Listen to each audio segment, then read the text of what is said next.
Hello everybody, my name is Roxtus. And I'm Soulgale. And welcome back to Warframe. What? Are you ready? I'm ready. Alrighty, Loki how to.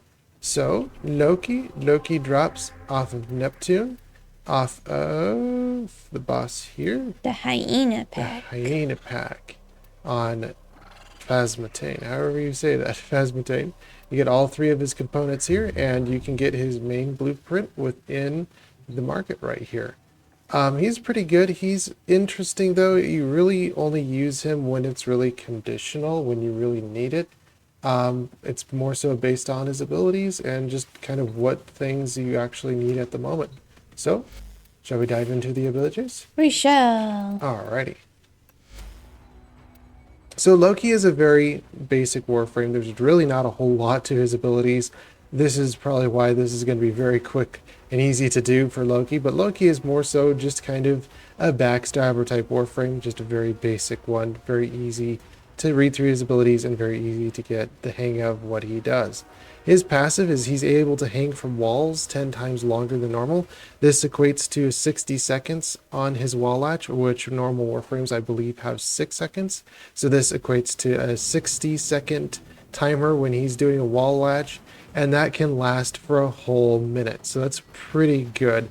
This is pretty useful too, especially if you're doing some Nightwave missions or trying to hit an objective within Nightwave where, hey, I need to hang off of a wall and I need to kill a certain amount of units or something to that conditional where I need to be able to do this to complete an objective for Nightwave. That is pretty useful, but other than that, I really don't find a whole lot of the time where I'm hanging from walls for a whole minute. But it is pretty useful if you do get that conditional. Decoy. Decoy is Loki deploys a holographic copy of himself, drawing in enemy fire. Drain is 25 energy. Duration is 25 seconds. This is pretty interesting. Not really, because I don't know what to think about this. This only has 400 shields. This only has 200 health. And especially at higher levels, they just end up shredding it. There's no real invulnerability, as we see with other decoys or any other distractions that you can deploy.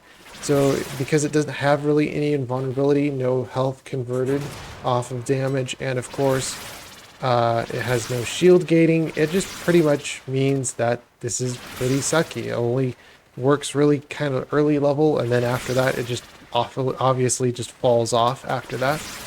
It has 100 cast range though, so you can cast it from a pretty safe distance, but other than that, it's just meh. It's not very useful all the time. Invisibility, probably the most useful stealth in the game, especially considering drain and duration. Loki camouflages himself, becoming invisible to enemies. Drain is 50 energy on the base, duration is 12 seconds, and the noise reduction for how much you can get from hushed invisibility, which is a great augment to use for him, is 100%. So if you're having any firearms or anything like that, I would definitely recommend using hushed invisibility, because then your firearms won't alert enemies and you can get more affinity via this way. This is probably the better version of invisibility, especially because when you look at someone like Ash, they only have 8 seconds on that smoke bomb, and this invisibility lasts 12 seconds, so that's a 50% increased duration.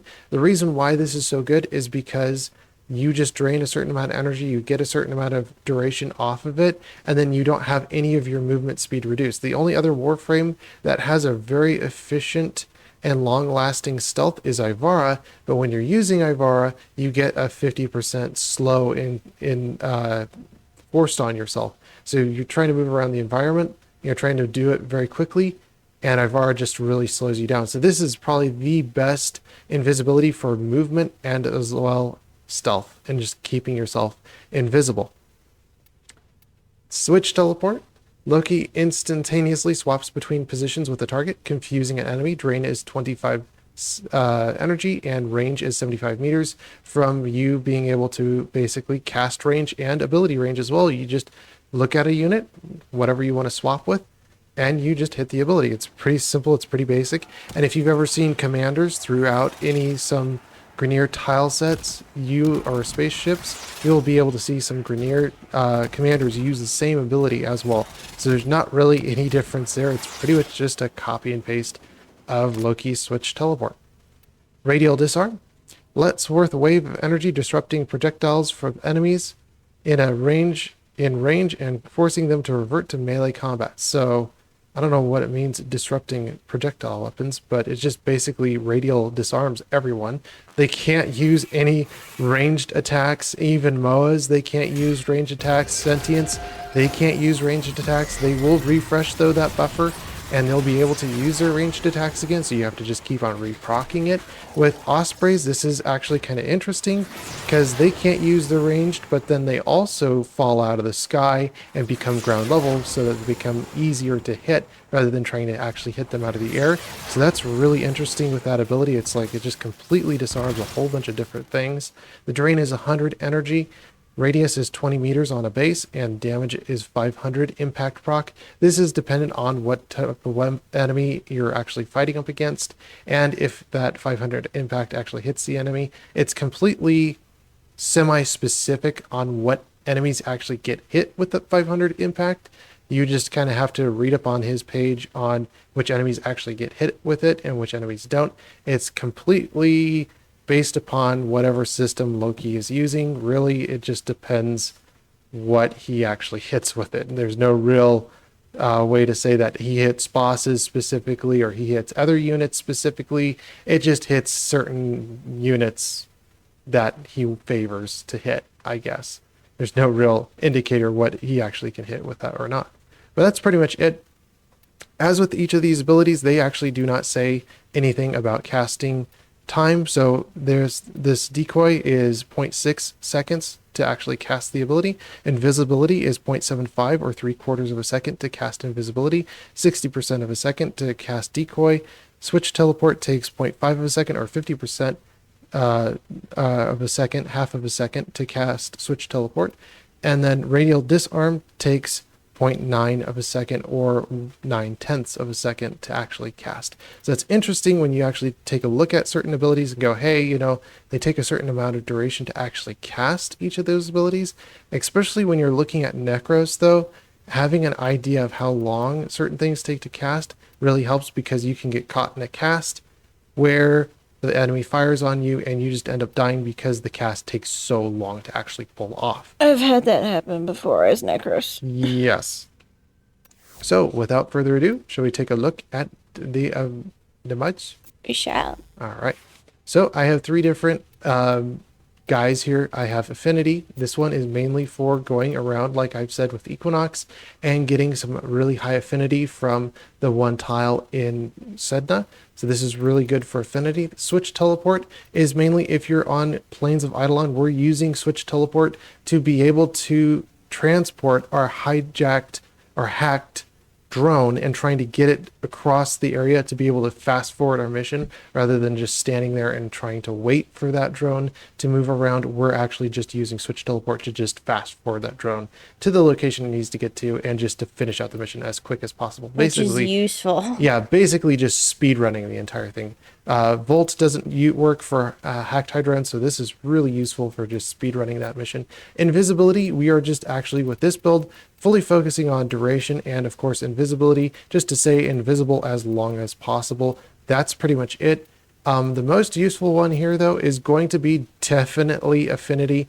If you are trying to level up weapons, anything equipment, or even if you're trying to level up your school like Namron, this is the build to go to, especially because of invisibility. Again, this works really well with Equinox's Rest, being able to put things to sleep, make sure that you get that stealth multiplier, and then just get a huge amount of affinity buffer in your top right hand corner, and being able to build that up to that 5 times multiplier where you get a huge amount of affinity. And we will be showing off and showcasing off trying to actually do this. This is the best way you can actually probably use Loki within the current meta, especially with invisibility. Invisibility just makes sure that no one spots you, gets alerted, and you actually get reset, or if they hit an alarm, it just makes sure that everything's quiet, everything is smooth, and that you just get a ton of affinity. So with the affinity build, you can actually swap out, and I really don't really care all that much about the build all that much, but if I was actually doing this build, I would actually go Steel Charge instead of Corrosive Projection, Prime Sure-Footed instead of Cunning Drift. You could put something else in this slot, but I do love the full range, so there's no real reason to go either which way. The reason for Corrosive Projection is I didn't really spend any Forma on Loki. This is an unranked Loki, and I'm using it to get your Affinity. So you can tell right away, I don't even play Loki all that much. And even for Affinity, I'm recommending Loki because he has that invisibility, and it's very useful just to make sure that no one sees you and everything stays hush and quiet while you're getting your Affinity. So even here, if I were to put a Forma on, I would do Steel Charge, but again, I don't really use Loki all that much, and I'll just take Corrosive Protection. But if I was doing it, I would put on Steel Charge for the added melee damage just to make sure I have a little bit more melee damage. Prime Sure-Footed here, of course, again, and range doesn't really matter too much which way you're looking at it, but we want, especially for Rest and Rage, we want as much range as we can actually possibly get. So we're using Cunning Drift, Stretch, and Overextended to just get as much range as we wanted to.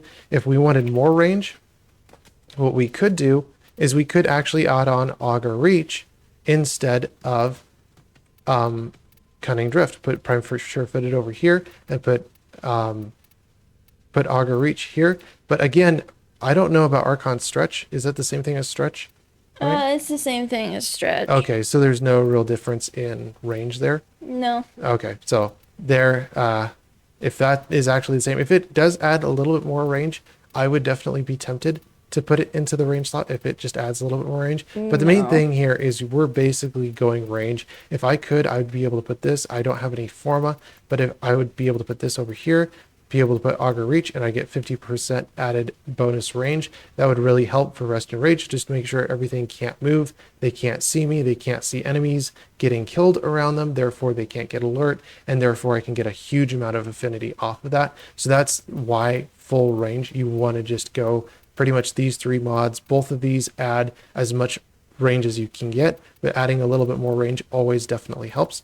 For him, we're going to go Primed Flow for maximum battery, making sure we have Arcane Energize. We're going to go full efficiency, making sure that we can just spam Rest and Rage across the tile. We really don't care too much about Common Frenzy. I've been using it off and on, and I find it's just better to just forego it and just to go full efficiency, because then you can just spam Rest and Rage and make sure everything is quiet, and then just get your multipliers based off of that. So that's probably the easiest way to go about it.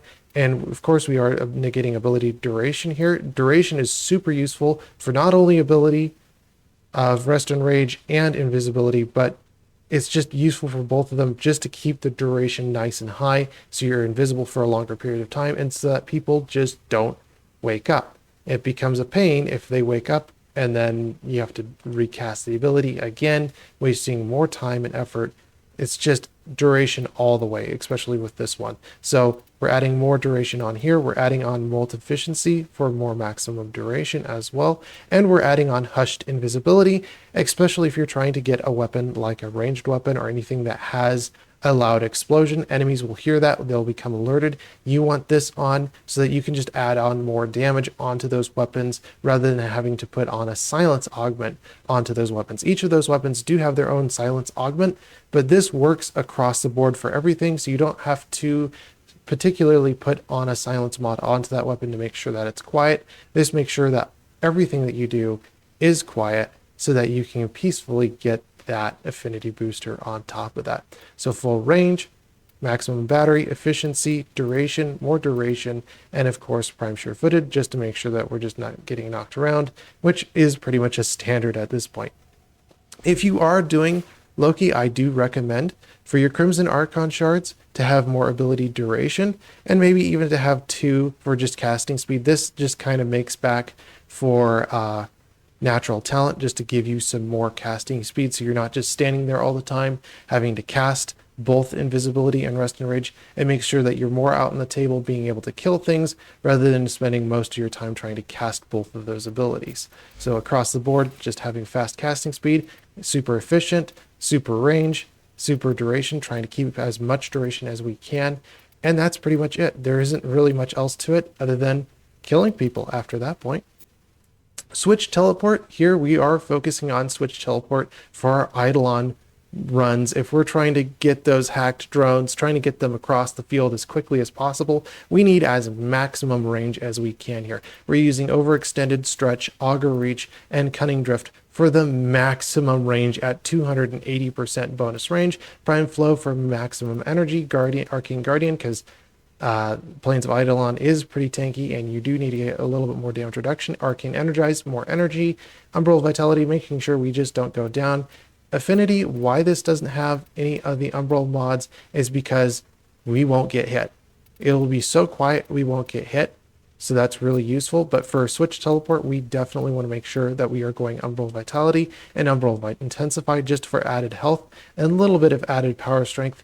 It's not too real necessary though. You could actually go shields because really nothing here goes off of power strength now that I'm thinking about it, other than maybe radial disarm. But still, it's not super useful to have Umbral intensify. You could go anything other than that, adding even on some shields just to make sure that you can survive a little bit longer. Prime sure-footed just to make sure we just don't get knocked down.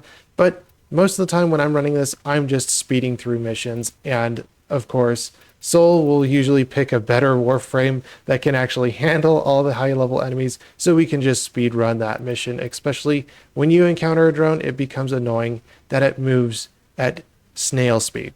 Yeah. So this is really nice to just speed run that mission, and we really don't care too much about the mods here. So interesting. Invisibility, we are mainly looking at invisibility for the duration.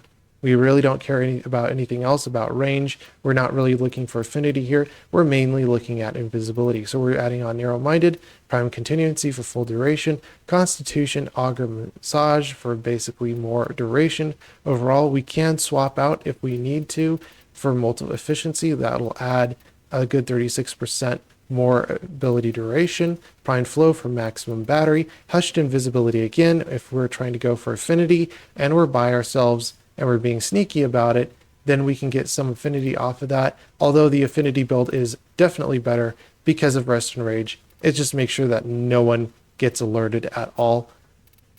Vitality, again, we could have actually switched out switch teleport instead of having a strength here. We could be having a different mod like primed rejuvenation for shields. But again, vitality here just to add on more health, make sure that we just don't die because of toxin damage. Toxin damage is kind of a butt. Yep. And then prime sure-footed. If you haven't seen the Trinity video, it's nice not to get knocked down.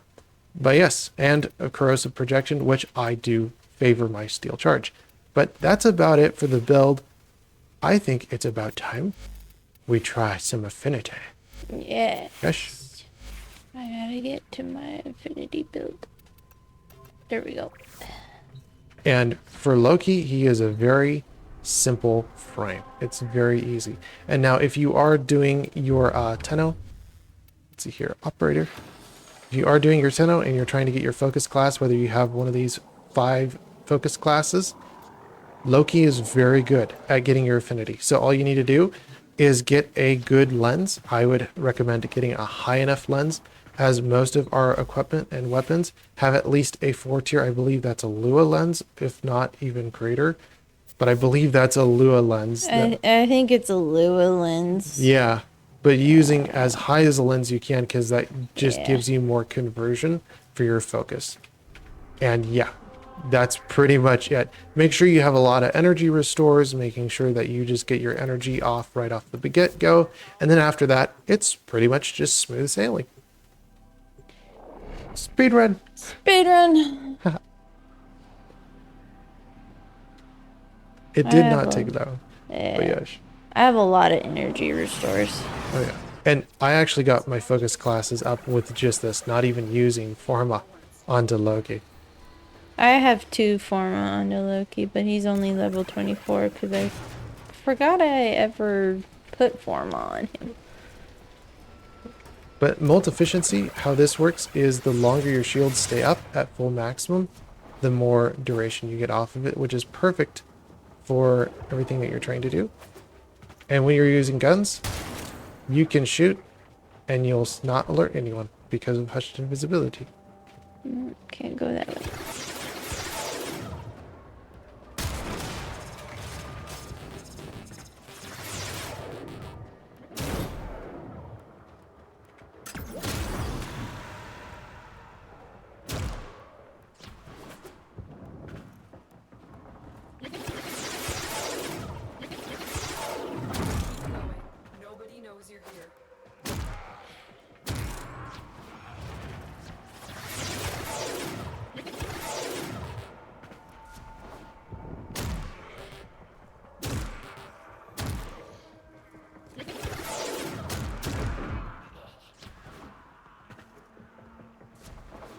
It's all quiet. It is very quiet.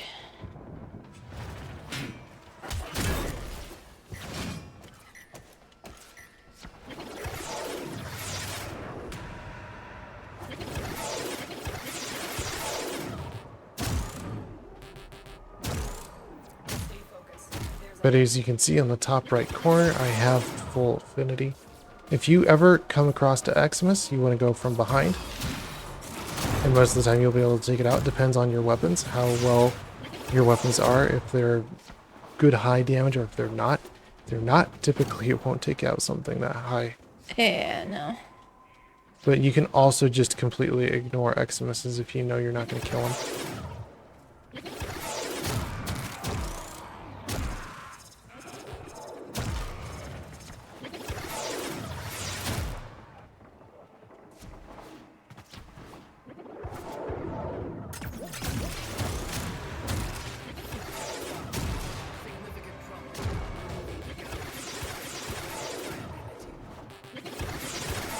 The main thing is just staying as calm as a cucumber. As soon as you get your buffer, don't panic. You've got time, and take your time killing things. Last thing you need is to panic. Whoops, I had someone. Because the last thing you need to panic and you accidentally reset your timer. Yeah, no, I don't want that.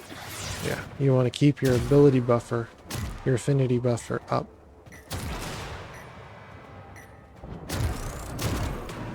$13,000. Yeah. All right. We shall go. We shall go. After we kill a few more.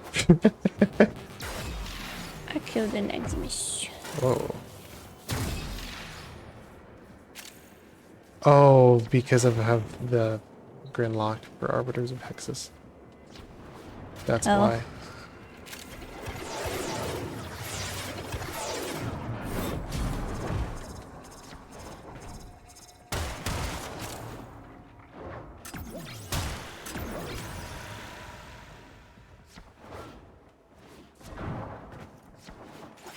Alright.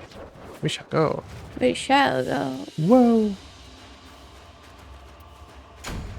So, one thing definitely to take note of, if you are doing Affinity, it's actually better to run solo than with a companion.